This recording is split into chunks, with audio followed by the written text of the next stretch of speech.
Right. అందరికీ నమస్కారం.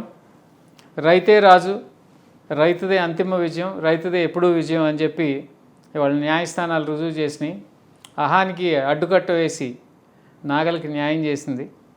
మా రాజధాని ఫైల్స్కి ఉన్న చిన్న అడ్డంకి ఈ రోజుతో తొలగిపోయింది. మమ్మల్ని ఆదరించి మాకు అండగా నిలిచి ఈ 2 రోజుల నుంచి మాకెంతో ధైర్యాన్ని ఇచ్చిన ప్రతి ఒక్కరికి పేరు పేరున ధన్యవాదాలు తెలియజేస్తూ ఈ చిత్రాన్ని అఖండ విజయం చేకూర్చాలని చెప్పి మరొకసారి మీ అందరికీ విన్నవిస్తున్నాను. దీంట్లో ఈ చిత్రం ఉద్దేశం రైతులకి జరిగిన అన్యాయాన్ని ఎత్తిచూపి రైతులకు ఎవరైతే అన్యాయం చేస్తారో వాళ్ళు ఏ విధంగా నాశనం అయిపోతారో చూపించడమే మా ముఖ్య ఉద్దేశం. అంతకుమించి ఏ వ్యక్తుల్ని టార్గెట్ చేయాల్సిన అవసరం మాకు లేదు.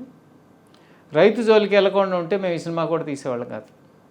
సినిమా తీసింది కూడా రైతుల కోసం, ఒక రైతు బిడ్డగా నా వంతు కర్తవ్యంగా తీశాను. ప్రతి ఒక్క రైతు బిడ్డ ఈ సినిమాలు చూడండి. మాకు ఈ 2 రోజుల నుంచి ఫ్రీ పబ్లిసిటీ ఇచ్చిన ప్రతి ఒక్కరికి కూడా చాలా ధన్యవాదాలు. ఈ కాంట్రవర్సీ మూలంగా మాకు పెట్టుబడి లేని పబ్లిసిటీ వచ్చింది. దానికి కూడా చాలా చాలా కృతజ్ఞతలు తెలియజేసుకుంటూ మీరందరూ కూడా ప్రతి ఒక్కళ్ళు కూడా థియేటర్లకు వెళ్ళి ఈ సినిమాని చూపించి రైతులకు సంఘీభావం తెలియజేసి ఈ సినిమాకి అఖండ విజయం చేకూర్చవలసిందిగా కోరుకుంటున్నాను. Thank you.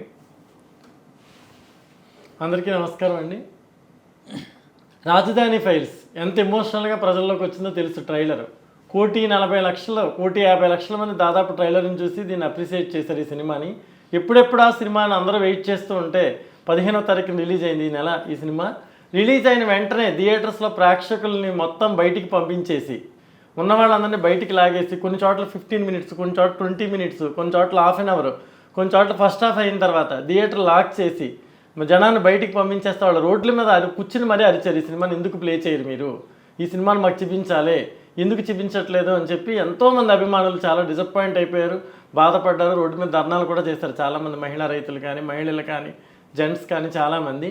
ఏ ఎమోషన్తో అయితే మీరు ఆ సినిమా చూడాలనుకున్నారో దానికి న్యాయస్థానం మనకి సపోర్ట్ చేసింది. న్యాయమే ఫైనల్గా గెలిచింది. రైతే రాజు అంటాం మనం, అలాగే ఒక రాజు లాంటి తీర్పు వచ్చింది. ఈ రాజధాని ఫైల్స్ ఈ రోజు నుంచి పునఃప్రారంభమవుతున్న అన్ని థియేటర్లో కూడా మీరు ఖచ్చితంగా ఈ సినిమా థియేటర్కి వెళ్ళి ఎంత ప్రేక్షకాదరణతో ట్రైలర్ని ముందుకు పంపించారో అలాగే సినిమాని కూడా సూపర్ డూపర్ హిట్ చేస్తారని చెప్పి నేను మనస్ఫూర్తిగా కోరుకుంటున్నాను. రాజధాని కావాలనుకున్న ప్రతి ఒక్కళ్ళు, రైతుని గౌరవించే ప్రతి ఒక్కళ్ళు, రాష్ట్రం మీద అభిమానం ఉన్న ప్రతి ఒక్కళ్ళు ఈ సినిమాని చూడాలి. ఈ సినిమా రేటింగుల గురించి అట్ల గురించి మీరు పట్టించుకోవద్దు. కొన్ని సినిమాలు సామాజిక బాధ్యతతో వస్తాయి, సమస్య మీద వస్తాయి, ప్రజల యొక్క సంఘర్షణ మీద వస్తాయి. ఇవి మనం చూడాలి, ఆ విషయాన్ని మనం అప్రిషియేట్ చేయాలి, తెలుసుకోవాలి. ఎందుకంటే నచ్చిన వాళ్ళు నచ్చినట్టు, నచ్చిన వాళ్ళు మరోలాగా ఇంకోసారి ఇస్తారు. థియేటర్లో ప్రేక్షకులు ఉన్నా కూడా ఇద్దరే థియేటర్లో ఉన్నారు అని చెప్పి కూడా కొంతమంది పంపిస్తున్నారు వీడియోలు. ఎందుకంటే ఇవన్నీ కావాలని చేస్తున్న ప్రచారాలు. ఎందుకంటే నిజంగా సినిమా బాగాలేదు, జనం ఎవరు థియేటర్కి వెళ్ళట్లేదంటే మా సినిమాని ఆపాల్సిన పరిస్థితి ఎవరికి ఉండదు. ఎందుకంటే ఎలాగ ఆడని సినిమా ఇది, ఎందుకని వాళ్ళు వదిలేసేవారు. ఇది ప్రేక్షకులు విపరీతంగా ఆదరిస్తున్నారు, ప్రేక్షకుల్లో మార్పు వస్తుంది, చూసిన వాళ్ళల్లో రాష్ట్రం గురించి ఆలోచించే పరిస్థితులు ఏర్పడతాయని చెప్పి భయపడి మాత్రమే ఈ సినిమాని ఆపే ప్రయత్నం చేశారు. దీనికి గ్రీన్ సిగ్నల్ వచ్చింది కాబట్టి మీరందరూ థియేటర్కి వెళ్ళి ఈ సినిమాని చూసి ఆదరించి సూపర్ డూపర్ హిట్ చేస్తారని, మేము చేసిన పర్పస్కి ఒక అర్థం చూపిస్తారని నేను కోరుకుంటున్నాను.